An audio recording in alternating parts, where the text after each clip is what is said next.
የጠየቃችሁኝ ጥያቄ የብሬስ ህክምና ምን ያህል ጊዜ ይፈጃል?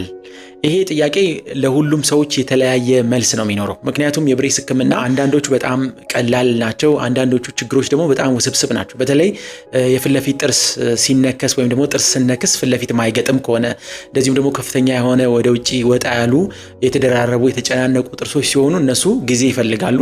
ነገር ግን በጣም ቀለል ያሉ ክፍተቶች እንደዚሁም ደግሞ ቀለል ያሉ የጥርስ መደራረቦች ሲሆኑ ግን በአጭር ጊዜ ያልቃል።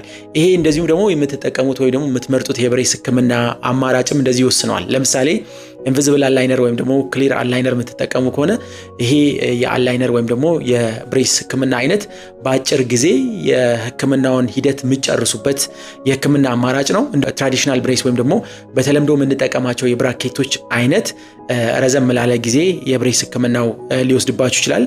ነገር ግን በአብዛኛው ከ6 ወር እስከ 3 ዓመት ድረስ ባለ ጊዜ ውስጥ የብሬስ ህክምናው ሊያልቅ ይችላል። ኢንቪዚብል አላይነር ወይም ደግሞ ክሊር አላይነር ስትጠቀሙ ግን በግማሽ የህክምናው ጊዜ ይቀንሳል።